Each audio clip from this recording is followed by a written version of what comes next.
social reality show is here with KLAUDIA KEZIAH. Hi Claudia. Hello. We're in your studio here in Southampton. Yep. And we're going to talk to you about your social media. Scary. It is. So what does social media mean to you? So I think being an artist is one of the most important tools to have to promote yourself, promote your music, and I think any creative, any business online has to use social media. As much as some days I wake up and I go, oh, I don't want to use it, but work and music, you have to promote stuff. Just you have to sucks post you it. in, yeah, doesn't it? It's not like you can just go a week without kind of posting. Exactly. And recently we've had the whole like removing all the fake accounts. Right. Has that affected you? What do you think about it? What do you think about this whole fake account situation? I think I read up on it, and the fake accounts actually don't benefit your account or any traffic coming in, and doesn't actually get the exposure you need. Mm-hmm. So maybe it's good to remove it so you know who's actually watching and how much your statistics work and all that. How do you describe your social media style?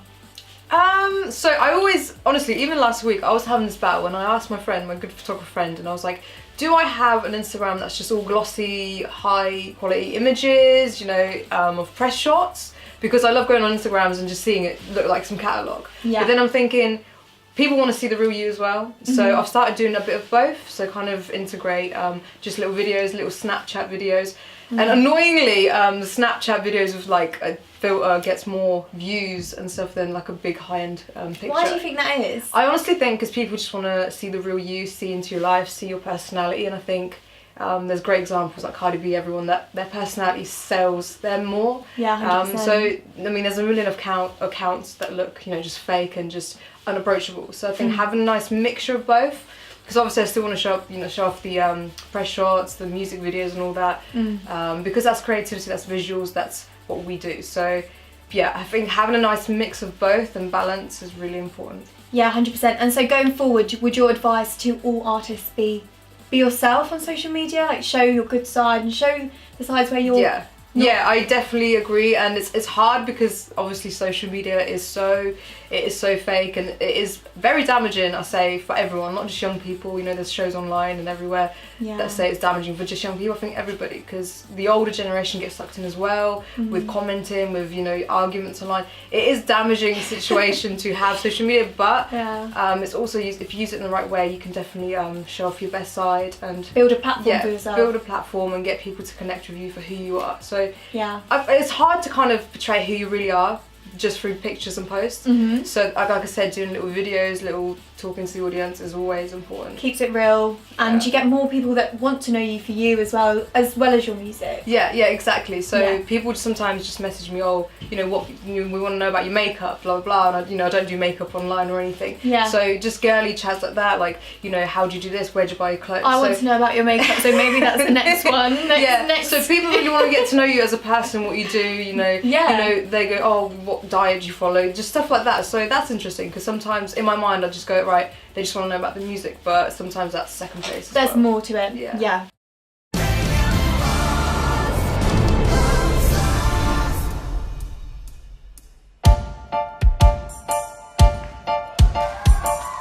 He left no time to regret, kept his thing with his safe bed. So you were on The Voice Lithuania. Yep. How was that? Tell me your experience. So it was crazy 6 months last year. It ended end of last year. I came out the show 3 shows before the big final, and it was just mad. It was my first time in TV. It was just so hands-on, and like I still travelled between England and Lithuania, so there was no time. Throughout the whole show? Yeah. So until we got to the live ones, that's when I kind of just got my one-way ticket and just kind of chilled at my grandma's and just lived with her for a bit until we were doing the shows. So the pressure picked up during the live shows, because obviously you don't know what's going to happen the next week, so you have to learn kind of a batch of songs, and you know, you're kind of rehearsing, dress rehearsal, makeup, blah blah, constantly. So there's no time to kind of sit back, reflect, or, you know, really just go, oh right, this is what I'm going to do next. So it was very chaotic, very intense. The other side was, again, relatively the social media side, because you're in the public eye like constantly. Over there, this show is like the main show, unlike the UK. So our faces were on billboards, like in the street. So it was crazy. I'd be watching the TV channel and you know, just watching like a soap or whatever, and the advert would come up with my face on it, and Oh, it's like, oh, what the hell? That's me. Yeah. So it was very like full on in that sense. You know, we're in the media like all the time. With that, there was, you know, negative and positive stuff constantly, but like the volume of it was something new to me. Yeah. So it's really influx of people. Right, and it just taught me like I'm so much stronger than I thought I was.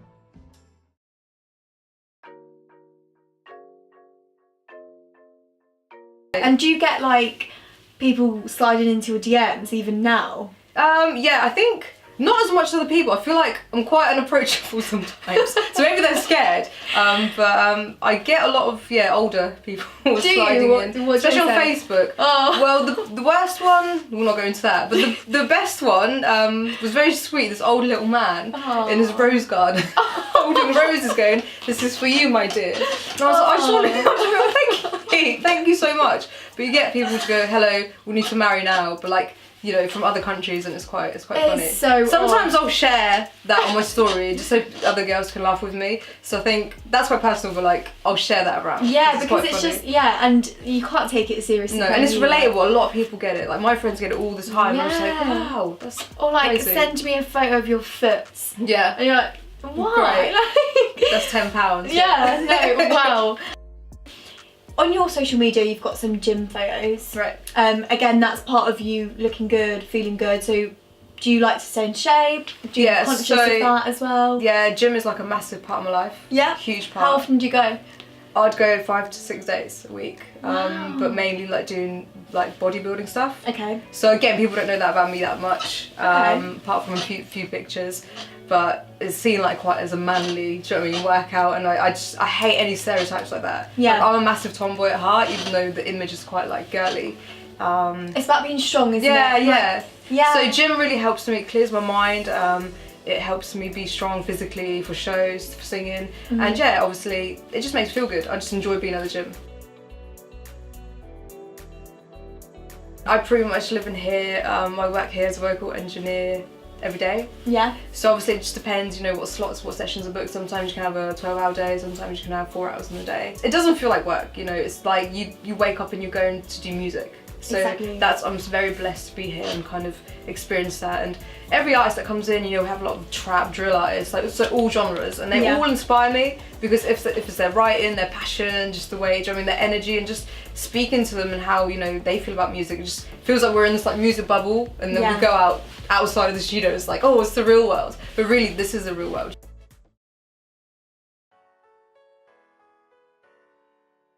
And with people that have come in, we know that recently, well, I'm not sure how recent it was, but you've had cadetting. Yeah.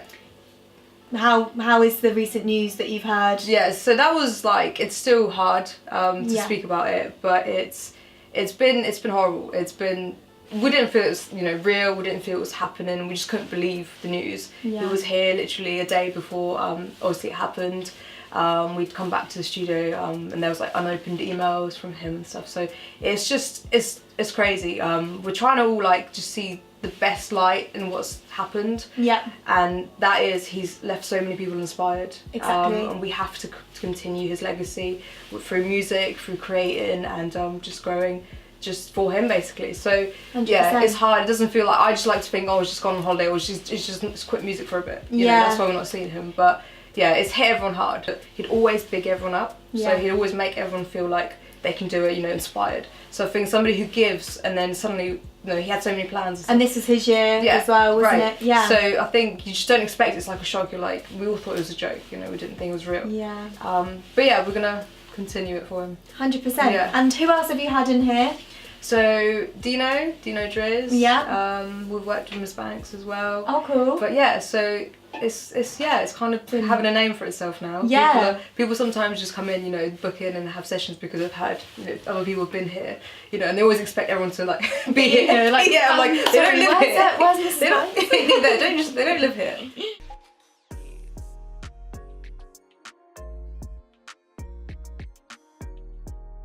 Who's Bay? Bay is also here in your photos. Yeah. And he works here too? Yeah, so we work together. Yeah. We don't actually see each other that much because I'm downstairs, he's upstairs. So he's he's producer, cool. songwriter, everything. Yeah. Cool. Yeah. And has he written some of your songs? Yeah. So he's written Go. Written all my songs actually. So I write the lyrics and the melodies and that, and he'll produce them. So cool. Yeah, it's always a collective. What is that relationship like? Do you find that sometimes you're mixing like work with your relationship, or do you sometimes struggle? Like if you've had an argument over, you know how relationships you argue over, you know, what you want for dinner. Yeah. And then next thing you know, you're in the studio working together. It's like, I don't know. I think get intense. We don't see each other too much. Like, we always have our Sundays together. Yeah. And yeah, we see each other at work all the time. But we're like in a relationship with music as well. We don't really argue. It's crazy. We've had one argument in like 3 years. So we don't really argue. So I think we just get on. We're like best friends as well. So I think it's rare. And again, we're super lucky to be in music as well, because a lot of, if I was in a relationship with somebody else who wasn't maybe in music, they wouldn't understand the hours. You know, sometimes guys wouldn't understand how I'm working with loads of other guys. You know, they're like, oh, they all fancy you. Yes. We know it's not the case. You know, this is just music. So it is good, and I'm lucky to have somebody that understands. Yeah. Couple goals. Well, that is all for today, Claudia. Thank you so much for talking to me.